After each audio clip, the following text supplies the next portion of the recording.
press conference saying we might end up with, the absolute upper end of people who might ultimately get it would be 80%, but they think it will be a lot lower than that. Clearly, right now, we're really, really at a low level compared to anything. And the lower the number of people who've had it means the longer this whole thing is going to go on. Potentially, of course. But Adam, you mentioned antibody testing in Germany. What type of test was that, and can we buy some? Yeah, do they work?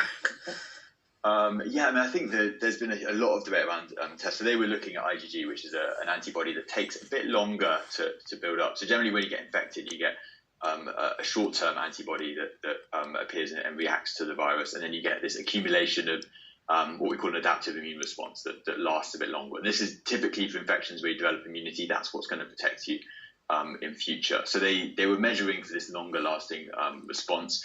But I think there's a difference between looking at the population level and looking at an individual level. Because, of course, if you have a test that's imperfect and you test hundreds, a couple of thousand people, you can still get a rough idea of, are we talking 10%, are we talking 30% of the population?